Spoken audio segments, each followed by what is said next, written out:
71.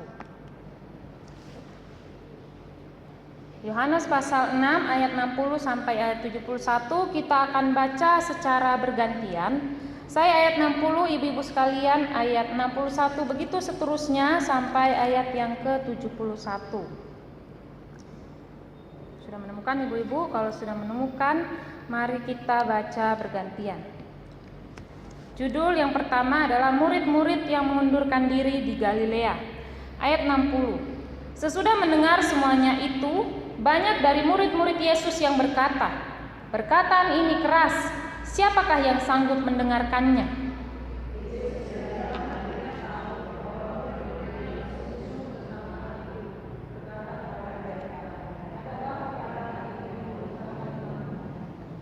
Dan bagaimanakah jikalau kamu melihat Anak Manusia naik ke tempat di mana ia sebelumnya berada?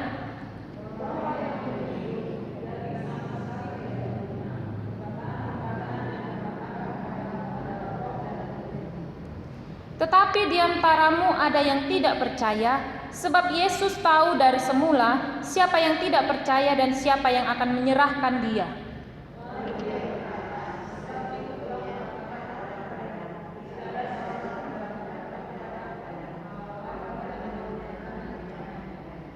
Mulai dari waktu itu banyak murid-muridnya mengundurkan diri dan tidak lagi mengikut dia.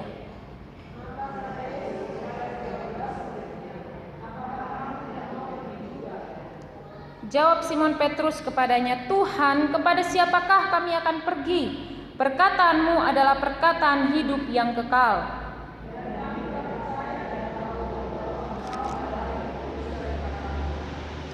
Jawab Yesus kepada mereka, "Bukankah aku sendiri yang telah memilih kamu yang 12 ini? Namun seorang di antaramu adalah iblis."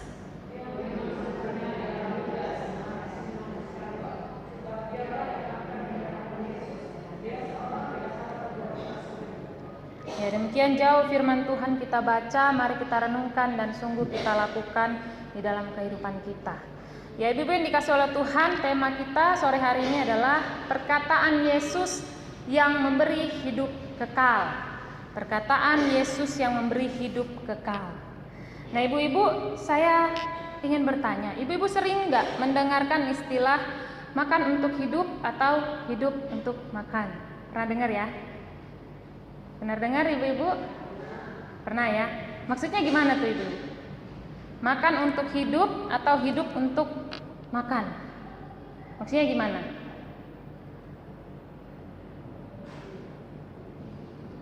Gimana, Ciwan Pak?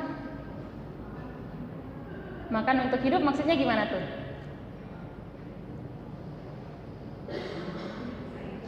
Ya, makan supaya bisa hidup. Kalau hidup untuk makan?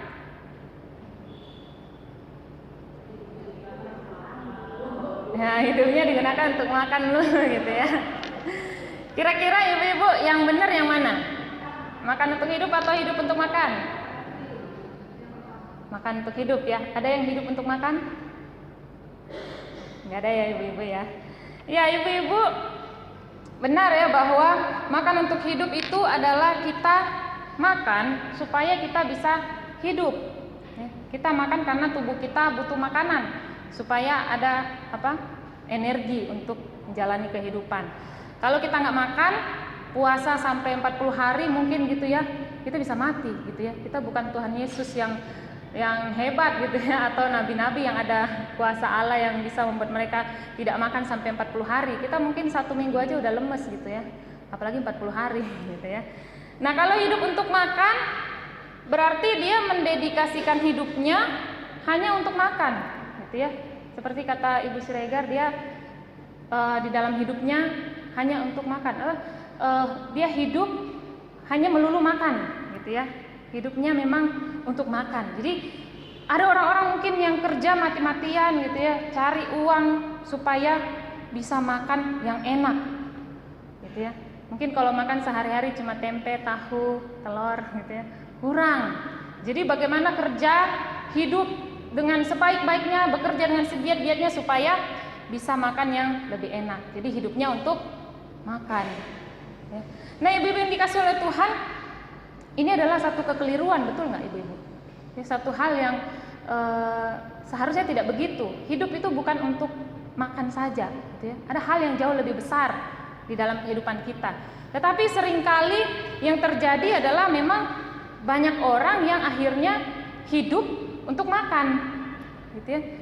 Seperti tadi yang saya katakan, mungkin karena bosan dengan makanan yang sehari-hari, gitu ya. Jadi akhirnya berusaha bagaimana supaya hidupnya tidak begini-begini saja, bekerja dengan begitu keras supaya nanti kalau makan bisa lebih enak, gitu ya. Nggak cuma makan telur, tempe, tahu, dan sayur-sayur yang biasanya, gitu ya. Pengen makan yang enak-enak, pengen menikmati waktu dia makan, gitu ya. Padahal ibu-ibu dengan tempe, telur sebenarnya udah cukup, betul nggak ibu-ibu?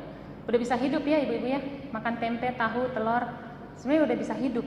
Sebenarnya sudah cukup dengan makanan itu.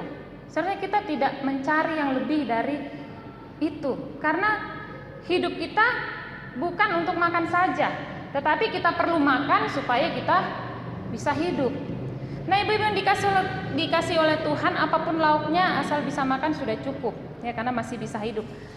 Nah, karena itu ibu-ibu yang dikasih oleh Tuhan, seharusnya kita bukan hidup untuk makan, tapi kita makan untuk hidup, ya.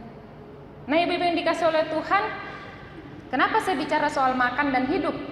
Ya, ada ibu-ibu yang bertanya-tanya, ini kok dari tadi ngomongnya makan hidup gitu ya, dibalik-balik aja.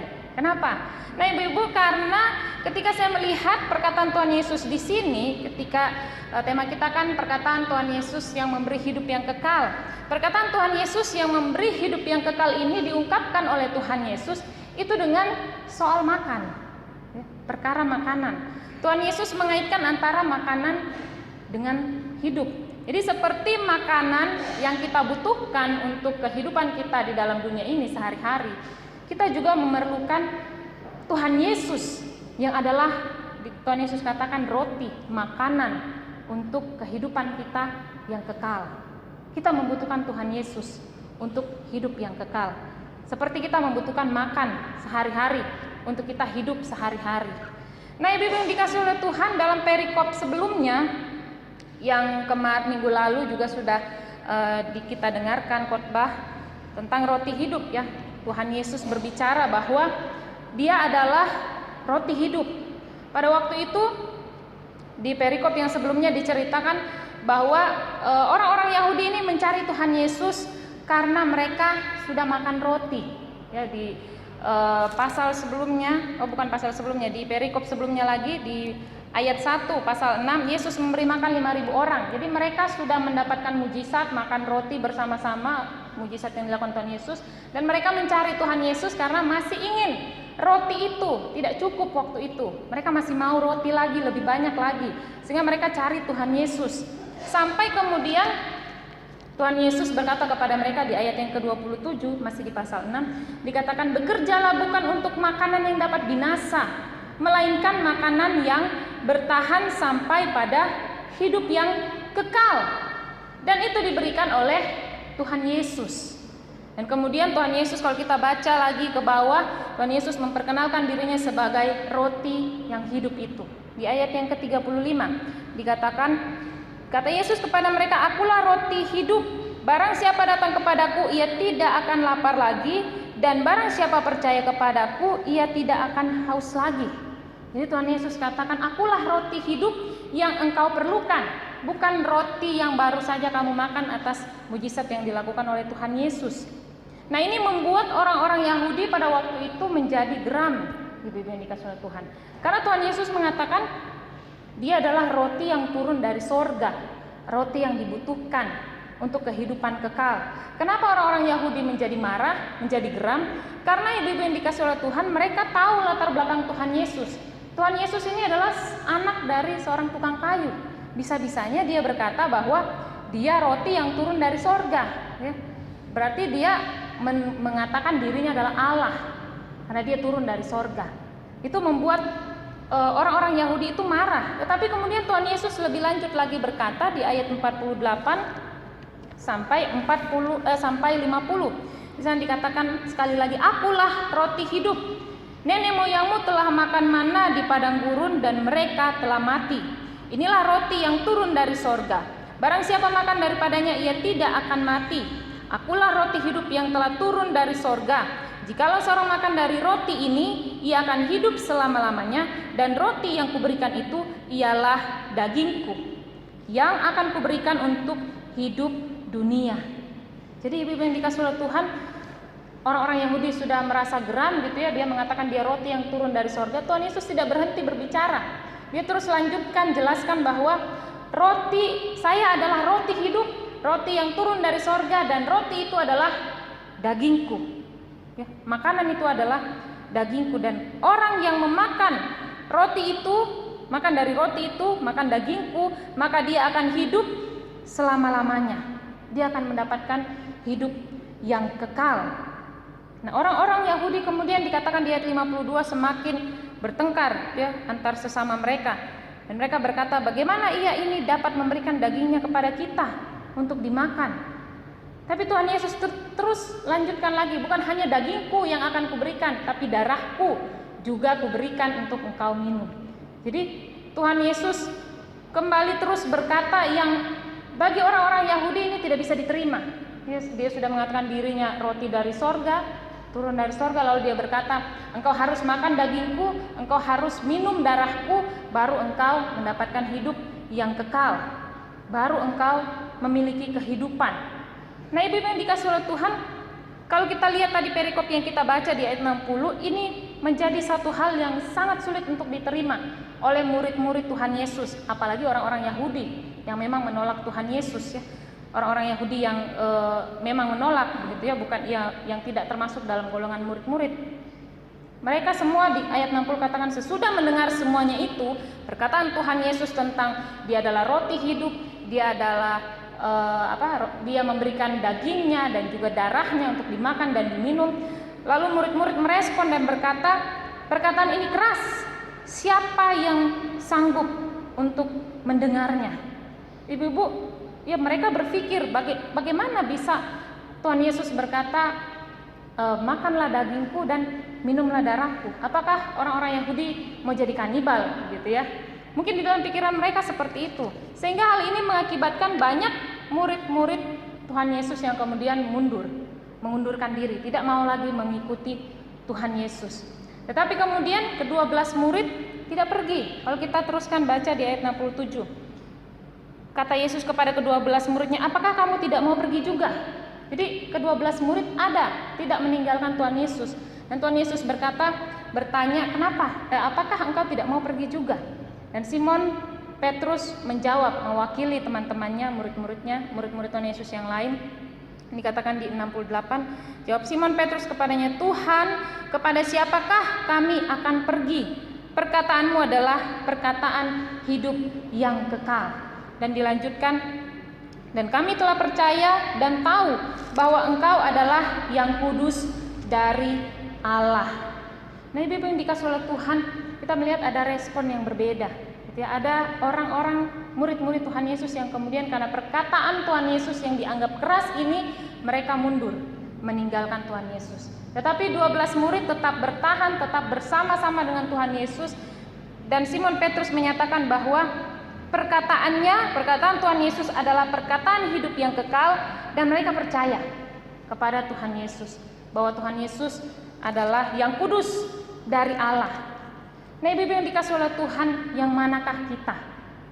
Yang manakah kita? Apakah kita orang-orang Yahudi yang menolak, tidak mau percaya kepada Tuhan Yesus, yang tidak mau mendengarkan perkataan Tuhan Yesus, atau kita murid-murid yang tadinya percaya lalu kemudian terkontaminasi oleh orang-orang yang tidak percaya ketika mendengarkan perkataan Tuhan Yesus yang keras mungkin begitu ya, lalu kemudian dia mundur.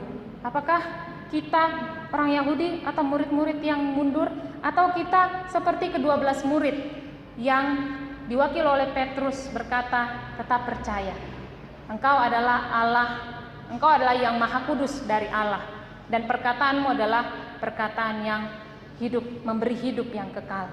Nah, ibu-ibu, yang manakah kita? Mari kita cek sama-sama, ibu-ibu yang dikasihi oleh Tuhan. Nah, ibu-ibu yang dikasihi oleh Tuhan, kenapa perkataan Tuhan Yesus ini dianggap terlalu keras oleh murid-murid pada waktu itu? Ibu-ibu, yang pertama ketika saya merenungkan bagian firman Tuhan ini, kenapa murid-murid Yesus mengatakan bahwa perkataan ini keras? Yaitu karena pikiran mereka adalah pikiran yang duniawi. Mereka memakai pikiran duniawi untuk memahami hal-hal yang rohani yang dikatakan oleh Tuhan Yesus. Mereka berkata, bagaimana kita makan daging Tuhan Yesus dan minum darahnya? Mereka mungkin berpikir seperti itu. Seperti mungkin Nikodemus pada waktu datang kepada Tuhan Yesus lalu mengatakan, engkau harus dilahirkan. Tuhan Yesus berkata, engkau harus dilahirkan kembali. Lalu yang dia pikirkan adalah dia keluar dari perut ibunya lagi, gitu ya. Mereka berpikir dengan cara duniawi, tidak berpikir tentang ini ada makna rohani yang disampaikan oleh Tuhan Yesus, sehingga mereka tidak bisa mengerti, mereka tidak memahami. Bagaimana mungkin kita makan daging Tuhan Yesus? Bagaimana mungkin kita minum darahnya? Apakah kita akan menjadi kanibal? Nah, Ibu yang dikasihi oleh Tuhan, seringkali mungkin kita juga melihat seperti ini ya. Ketika firman Tuhan diberitakan atau kita membaca firman Tuhan, seringkali mungkin kita berpikir dengan cara duniawi melihat firman Tuhan. Karena kita membaca dengan pola pikir duniawi.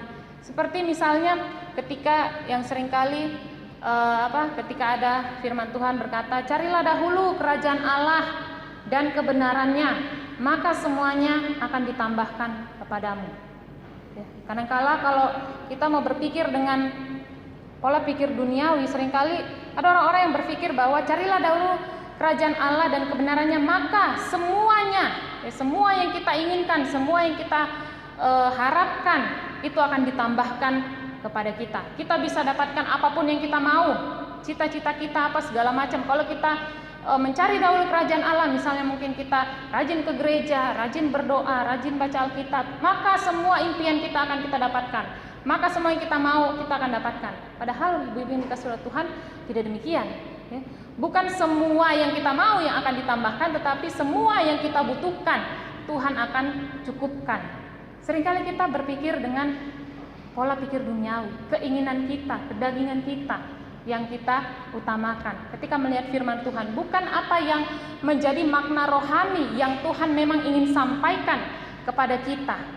Lalu yang kedua, ibu-ibu yang dikasihi oleh Tuhan, kenapa murid-murid Tuhan Yesus berkata bahwa perkataan ini keras ya, sehingga mereka tidak sanggup mendengarnya, adalah karena memang mereka tidak suka kepada hal-hal yang rohani. Mereka sukanya adalah perkataan-perkataan yang duniawi.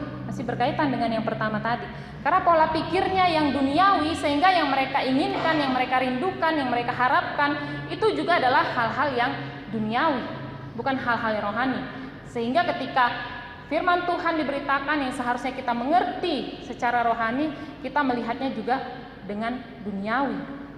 Ketika kita melihat di sini, mereka berbicara, Tuhan Yesus berbicara tentang roti, dan yang mereka pikirkan adalah roti untuk dimakan, yang memang mereka butuhkan, yang mereka harapkan di dalam dunia, roti untuk dimakan. Sehingga hal-hal rohani menjadi satu hal yang sepertinya sulit dipahami karena mereka tidak menginginkan itu, bukan itu yang dicari. Nah, ibu-ibu yang dikasihi oleh Tuhan, ada penafsir juga katakan bahwa sebenarnya yang keras itu bukan perkataan Tuhan Yesus. Yang keras itu adalah hati dari orang-orang yang mendengarkan, murid-murid Tuhan Yesus ataupun orang-orang Yahudi yang tidak percaya. Jadi bukan perkataan Tuhan Yesus yang terlalu keras untuk didengarkan, tapi memang hatinya yang keras, yang tidak mau mendengarkan firman Tuhan, tidak mau mendengarkan kebenaran, tidak mau mendengarkan hal-hal yang rohani yang disampaikan oleh Tuhan Yesus. Nah, ibu yang dikasihi oleh Tuhan, bukankah seringkali kita juga begitu? Betul nggak ibu yang dikasihi oleh Tuhan? Seringkali kita juga begitu. Ketika kita dengar khotbah, ya, kalau misalnya bicara soal-soal rohani, berbicara tentang bagaimana orang-orang kudus, umat Allah harus hidup di dalam kebenaran, harus hidup di dalam kekudusan, harus menjauhi dosa. Seringkali kita tidak mau mendengar ketika hal-hal seperti itu yang diberitakan. Ketika bicara tentang kerajaan Allah yang harus dinyatakan di dalam dunia, di mana kita harus menjadi orang-orang yang hidup berdasarkan kebenaran, berdasarkan kehendak Allah, berdasarkan firman Tuhan, seringkali kita menganggap perkataan itu terlalu keras. kita tidak sanggup mendengarnya, kita tidak sanggup menerimanya. Padahal ibu-ibu yang dikasihi oleh Tuhan, kalau khotbahnya tentang hal yang lain, misalnya tentang hal-hal duniawi, tentang kesuksesan hidup, bagaimana kita menjadi anak-anak Tuhan yang di dalam hidupnya sukses, yang mendapatkan berkat Tuhan, ya, atau yang mungkin mendapatkan mujizat Tuhan, yang sakit sembuh, yang yang kekurangan dapat berkat uang, gitu ya. Seringkali kita lebih senang mendengarkan yang seperti itu, hal-hal yang memenuhi, memuaskan kehidupan kita di dalam dunia yang sementara ini. Seringkali ketika hal yang lain yang diberitakan tentang dosa, engkau tidak boleh begini karena firman Tuhan berbicara begini, kita tidak mau mendengar. Kita mengeraskan hati, kita merasa firman Tuhan ini terlalu keras. Apalagi kalau dosa itu ternyata memang kita lakukan, kita menjadi tidak mau mendengar. Kita berkata ini firman keras, ya, sehingga kita tidak mau dengar. Nah, ibu-ibu yang dikasihi oleh Tuhan, seharusnya kita tidak demikian. Seperti murid-murid yang mengundurkan diri, yang meninggalkan Tuhan karena perkataan yang demikian dianggap keras. Kita tidak meninggalkan Tuhan karena perkataan-perkataan Tuhan Yesus tentang kehidupan yang kekal yang diberikan di dalam Dia. Seharusnya kita seperti ke-12 murid yang diwakili oleh Petrus, yang sadar bahwa perkataan Tuhan Yesus adalah perkataan yang memberikan kehidupan yang kekal, sehingga kita rindu untuk mendengarnya. Di sini dikatakan dalam daging dan darah Tuhan Yesus, Dia memberikan kepada kita persekutuan dengan dirinya, yang memberikan jaminan atas kehidupan yang kekal bagi kita. Dan persekutuan dengan Tuhan Yesus inilah yang mengharuskan kita untuk tinggal di dalam Dia, hidup di dalam kebenarannya.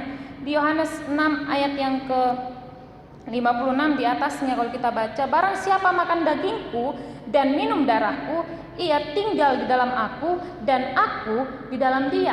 Jadi ketika Tuhan Yesus berkata di dalam perkataannya yang memberi hidup yang kekal ini, bahwa ketika engkau makan dagingku, engkau minum darahku, aku tinggal di dalam engkau dan engkau di dalam aku, ia tinggal di dalam aku dan aku di dalam dia. Jadi ada persatuan, persekutuan antara kita dengan Allah ketika kita makan dagingnya dan minum darahnya, dalam arti bahwa kita menerima Tuhan Yesus sebagai Tuhan dan Juru Selamat kita. Kita bersatu dengan Dia, tinggal di dalam Dia dan Dia di dalam kita. Dan kalau kita lihat di dalam Yohanes 15 dikatakan bahwa kalau kita tinggal di dalam Tuhan, Tuhan di dalam kita, kita berbuah. Jadi ada buah yang dihasilkan. Kita mau hidup yang bertumbuh. Kita mau hidup kita diubahkan oleh Tuhan. Tidak hidup dengan sembarangan, tetapi kita hidup di dalam kebenaran Tuhan. Tinggal di dalam Dia, di dalam kehendaknya, di dalam kebenarannya. Oleh karena itu, ibu-ibu yang dikasihi oleh Tuhan, seharusnya ketika kita menerima perkataan Tuhan Yesus yang memberi hidup yang kekal, kita benar-benar tinggal di dalam kebenaran itu, di dalam perkataan-perkataan Tuhan Yesus. Hidup kudus, hidup membenci dosa, itulah kehidupan yang Tuhan Yesus jalani. Dan itu juga kehidupan yang harus kita hidupi di dalam kehidupan kita ketika kita mendengarkan perkataan Tuhan Yesus yang memberi hidup yang kekal. Kita harus mencintai perkara-perkara yang rohani, hal-hal yang berbicara tentang kekekalan, di mana di dalam dunia ini pun kita berpikir tentang kekekalan. Bagaimana kita menyenangkan Tuhan di dalam dunia ini, kita hidup di dalam kebenaran Tuhan. Kita tidak seharusnya menghidupi dunia ini, hidup di dalam dunia ini dengan pikiran yang hanya sementara di dalam dunia. Kita berpikir tentang cita-cita kita berpikir tentang kesuksesan-kesuksesan di dalam dunia, berkat-berkat duniawi. Tetapi seharusnya yang kita pikirkan adalah kerohanian kita. Bagaimana kita menjadi orang-orang yang di dalam dunia pun kita berpikir tentang kekekalan, tentang Allah, tentang apa yang Dia inginkan, tentang apa yang menyenangkan hatinya. Itulah yang seharusnya kita pikirkan. Ibu-ibu yang dikasihi oleh Tuhan, rohlah yang memberi hidup, dikatakan di ayat yang ke-63, bukan daging. Ya, kalau kita ingat ketika Allah menciptakan manusia yang pertama, sudah jadi ya dagingnya dibuat dari debu dan tanah, lalu Allah memberikan nafas kehidupan, dan itulah roh itulah yang menghidupkan dia. Karena itu ibu-ibu yang dikasihi oleh Tuhan, seharusnya kita memikirkan hal-hal yang rohani, bukan yang daging. Karena yang membuat kita hidup adalah roh Allah. Sehingga yang seharusnya kita pikirkan adalah tentang hal-hal yang rohani, bukan hal-hal yang duniawi, bukan hal-hal yang kedagingan. Karena itu ibu-ibu yang dikasih oleh Tuhan, biarlah kita mendengarkan perkataan Tuhan Yesus dan kita hidup di dalamnya, kita tinggal di dalam Dia. Karena kita menjadi murid-murid seperti Simon Petrus dan kawan-kawannya. Kita tahu Dia adalah Allah yang Maha Kudus, Allah yang memberikan hidup yang kekal. Dan kita mengerti bahwa perkataannya pun membawa hidup yang kekal. Karena itu kita mau taat di dalam segala perkataan Tuhan Yesus. Demikianlah firman Tuhan, mari kita bersama-sama berdoa.